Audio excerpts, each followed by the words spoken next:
दुनिया के लिए ओपन सीक्रेट है, मिडिल ईस्ट और पूरे पश्चिम एशिया में अमेरिका का साथी, सैन्य सहयोगी और पक्का इंटेलिजेंस पार्टनर कोई है तो वो है इजराइल। और आज की तारीख में खासतौर पर ईरान के साथ जंग में इस परंपरा को आगे बढ़ा रहे हैं। इजरायली प्रधानमंत्री बेंजामिन नेतन्याहू, अमेरिकी राष्ट्रपति ट्रंप के अच्छे दोस्त, सहयोगी और ट्रंप के शब्दों में कहें तो हर आदेश मानने वाला डेप्यूटी प्राइम मिनिस्टर। इजराइल के पीएम नेतन्याहू क्या डोनाल्ड ट्रंप के डिप्टी हैं?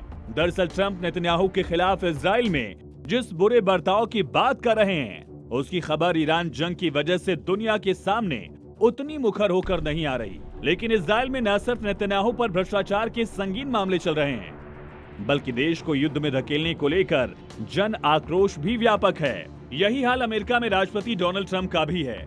ईरान जंग के बाद से उनके खिलाफ विरोध प्रदर्शन लगातार व्यापक होता गया।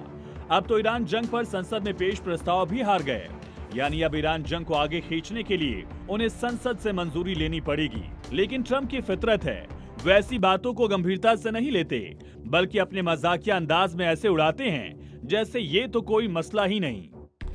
अमेरिका में उनकी लोकप्रियता भले ही घटी है, लेकिन ट्रंप ने कैमरे के सामने जो कहा वो तो इजराइल के प्रधानमंत्री जब चाहे तब बन सकते हैं। बड़ बोले ट्रंप की लोकप्रियता इजराइल में 99% से ज्यादा। ट्रंप का ये दावा कोई नया नहीं है। ईरान से इसी जंग में वो दावा कर चुके हैं कि पूरी लीडरशिप खत्म होने के बाद ईरान का नेतृत्व उन्हें अपना सुप्रीम लीडर बनाना चाहता है। इसी तरह से मादुरो को कैप्चर करने के बाद उन्होंने वेनेजुएला को मैप पर अमेरिका का 51वां स्टेट दिखा दिया, तो अपने विदेश मंत्री मार्को रूबियो को क्यूबा का प्रेसिडेंट बता दिया। ट्रंप के लिए सब कुछ कहना बेहद आसान है, इससे पलटना भी। ट्रंप इसी जून में 80 साल के होने वाले हैं। उनका कार्यकाल 2028 तक का है।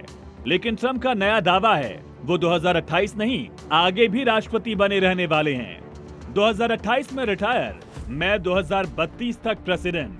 खैर, ट्रंप चाहे जितने दिन तक राष्ट्रपति रहें, फिलहाल तो चुनौती है ईरान के साथ छिड़े सैन्य संघर्ष में फैलाए रायते को समेटने का।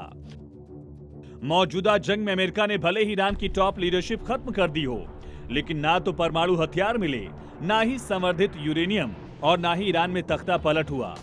अमेरिकी मीडिया रिपोर्ट्स में इस बात को ट्रंप की नाकामी के तौर पर देखा जा रहा है।